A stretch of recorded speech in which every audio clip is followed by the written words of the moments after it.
Hello, my name is Joyce Uglow, Assistant Regional Advisor for SCBWI Wisconsin.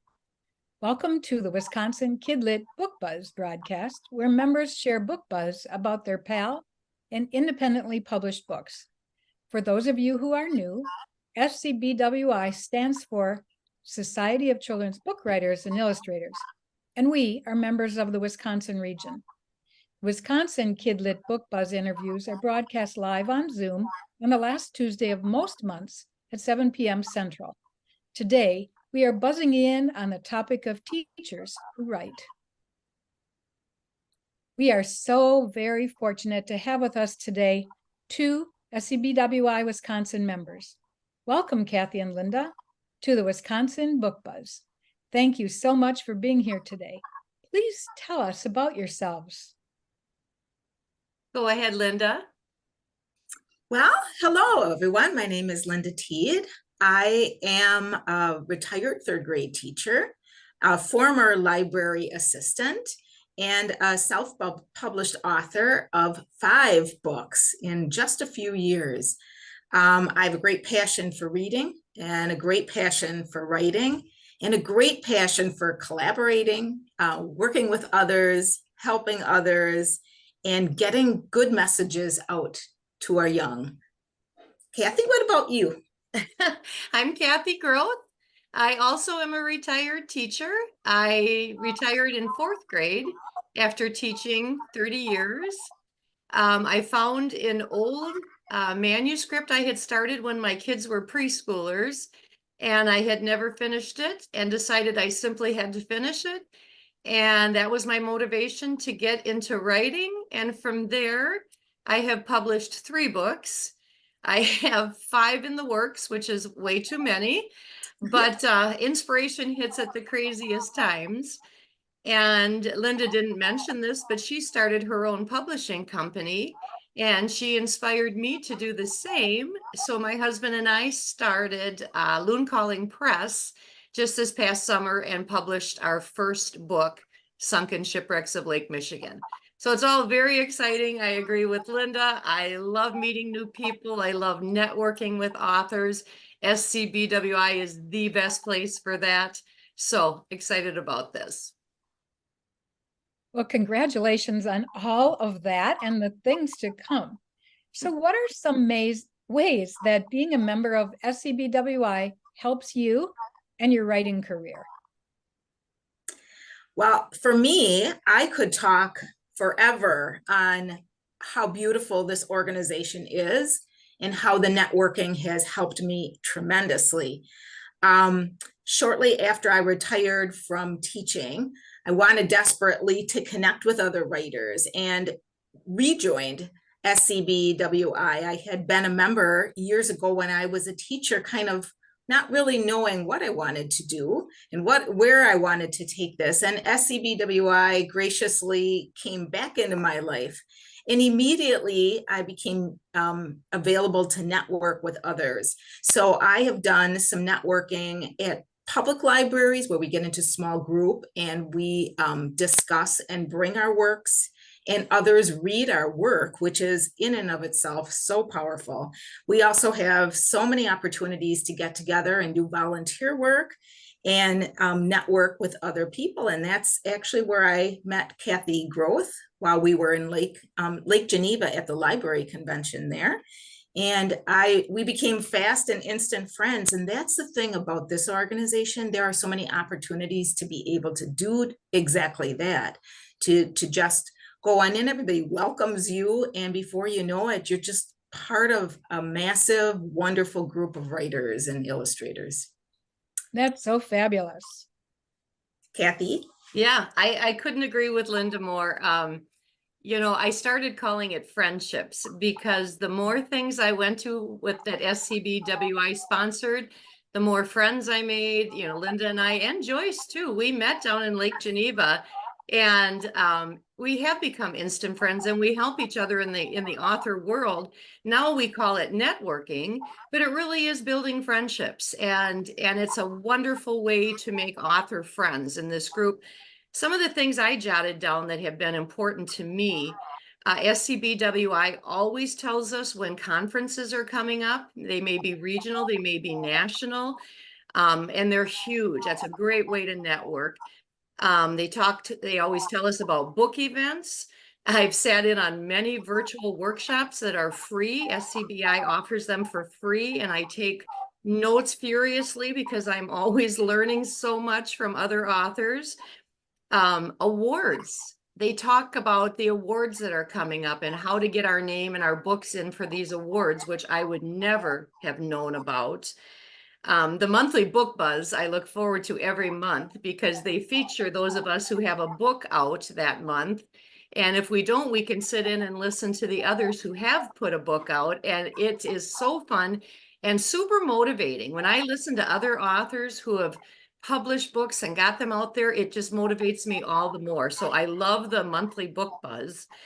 And other than that, just there's Newsday Tuesday, and there's always something, there's always something. We have a Read Local blog. We have a Creative Tap newsletter. I'm not sure all of those will be around forever. I know there's some restructuring, but these are fun things that I've tuned into that have helped me learn more and more about the author trade. Yes, I would absolutely agree with that. And I would absolutely say there is so many opportunities for as little as you want to get involved or as much as you want to do. Many of the programs are free. And to Kathy's point, it's wonderful to celebrate somebody else's book and to learn so much about where their story came from and what was their inspiration and just different things, how they got where they are with the books that they've gotten that they've written. So yeah, beautiful organization.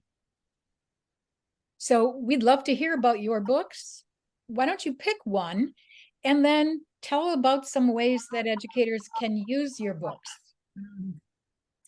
Well, I personally could talk about this all afternoon, as Kathy can attest to. We spent lots of times just talking.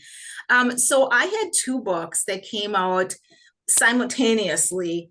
As a self-published author, it was a little bit overwhelming too, because I had two different illustrators in two different parts of the world. And one of them was a Christmas book, which I've been trying so hard to get just out for this Christmas season. But the other book is a book about art and an art class, and it's called Stella and the Three Crayon Challenge. And that one has had far more traction, I think, than the Christmas book, believe it or not, because it is so usable in a school. Recently, I was contacted by a school, and they are going to be doing an artist in residence program, and they are using my book. And when they asked me, I said, but artist in residence, one would think would be illustrations, and being an illustrator. And they said, words are art, and we want the kids to be understanding that it's not only about, paper and pencils and painting, but it's also about the words that are written down. So Stella is going to the schools, and for 2 days, I get to read to the kids. There's a challenge in there, the 3 Crayon Challenge. So we're going to do that with all of the age groups in the school. And we're going to celebrate the writing part as an artist, which I am so excited about. So it's actually the writing process. It's not only just listening to the book, but it's doing some writing. So I am very, very excited about that. The craft of writing, so important. Thank you. Yes. Well, I have to add to Linda's a little bit. She's talking about that book, but she has to talk about Annabelle too. She has to talk about There's a Bully in My School, and then her second bully book, because I fell in love with the main character, Annabelle. And bullying is such an important topic in our schools right now. Linda did it so beautiful. It's one of my grandkids' favorite stories. They ask for it all the time. And I know that you're talking about your 3 Crayon Challenge and how it fits into schools, but There's a Bully in My School fits into schools beautifully too, and really addresses a serious problem. So had to do that, Linda. Thank you. That's very kind. As far as mine, how I use them in schools, I started with Sunken Shipwrecks of Lake Superior. And this one was traditionally published, and it's very informative on wrecks set in a fictional story. The divers donated all of these pictures, so even young kids have been interested in just looking at the pictures. So the teacher and me came out as I started the Sunken series. I've got 2 of them done, Lake Superior and Lake Michigan. And what I do for schools is I do a teacher's guide. And I start with a thematic planner in the front, and it covers all the curricular areas where, as well as all the special areas. And there's a lesson for everybody. And then I also have an answer key so that teachers can take this and they can follow up with the story with different activities. And I've done that with my shell box as well. I came up with what I renamed companion guide instead of teacher's guide because I was told there are many people out there, homeschooling parents, grandparents and all who are working with their kids. So I changed the name to companion guide, but I also put in different activities for, different areas of instruction. So I try to make it as teacher friendly as I can. They just request it on my website and then I release it and they can download any pages they want. So that's how I work it out in the schools.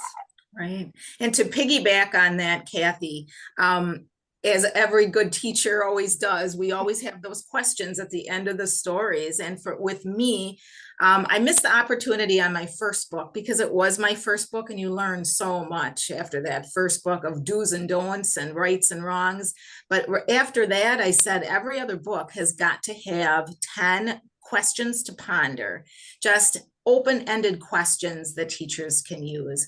And then the other thing is that as your books, Kathy, could be mentor text, my books were just used in a classroom for the mentor text in regards to kindness. So I was very excited about that. I also add coloring pages to all of my books. And I also do word searches and crossword puzzles and extra activities, bookmarks that can be helpful in a classroom as well. You guys are amazing. So what is your favorite membership benefit for teachers who write? Boy, you have to pick just one, Joyce.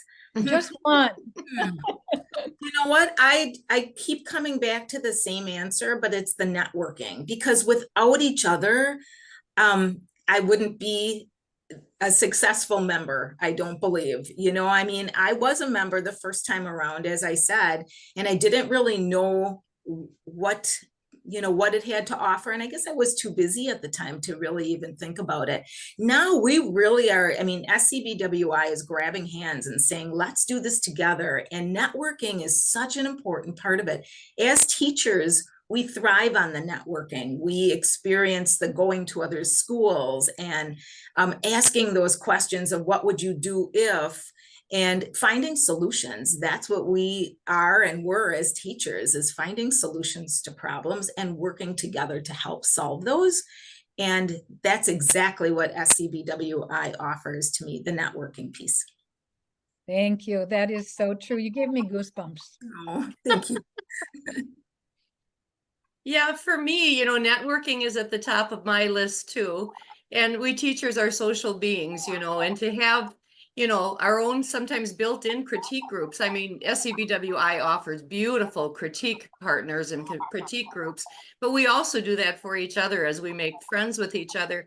For me, SCBWI was invaluable when I first started out and have continued because I was overwhelmed. I was so overwhelmed by how much there was to learn and how much there was to know. And when I'd sit in on different workshops, of course, like we're human and prone to do, I kept thinking everybody knows more than me, and how come I don't know that? And SCBWI does a great job of educating us on the process of being an author, on the steps, the different types of publishing, so many things that can be overwhelming on our own. SCBI provides resources and does it beautifully. I love SCBWI for that reason and for so many, but they really are a great resource for what goes on in an author and illustrator's world. And if I could piggyback off of that, Kathy, this is a group of kind people. Right. We are all cheerleaders for each other. There hasn't been one instance where you left a critique group or any kind of a online Zoom where you felt, oh boy, that was horrible, or it always is kind, thoughtful, and just offering the best of each other, and giving good, solid ideas and help and reassurance and just being kind to each other, it's a great place to land. There can't be enough of that in this world. So right. So And very, support. very true. So it's now time to wrap up this episode of Wisconsin Book Buzz, Teachers Who Write. Please tell us what is next in the writing and publishing pipeline for you in one sentence. Go ahead, Linda. Mr. Linda. I'm Making a Wish is a new book that will be out in the spring with a new illustrator I found on SCBWI, and one full of hope and light. Wonderful. That sounds like a great book already. It sure does. My next one, it's called Ocean Party, and I'll give a quick synopsis. It's about an old turtle who's turning 100, and all the sea creatures want to bring the best gift. What they don't realize, it's plastic pollution, capes and statues and rings and crowns. And there's a tragedy in the end that is saved by Latrell Lobster. I can't give it away, but it's a poem, and it's about ecology. And the best part for me is that my entire extended family made all of the plastic gifts. And so everybody has a part in the book, and they help me write the poem. And so it's really a collaborative effort, and I'm really excited for them to see all their work in print.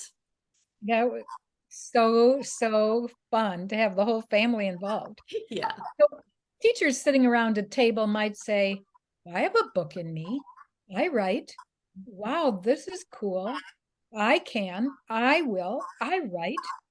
So if that's you, I would love to invite you to join SCBWI. I so appreciate the time you've given to the buzz about your writing world today with us, Kathy and Linda. Thank you, thank you, thank you. You're welcome. Opportunity. What a pleasure. What a joy. I look forward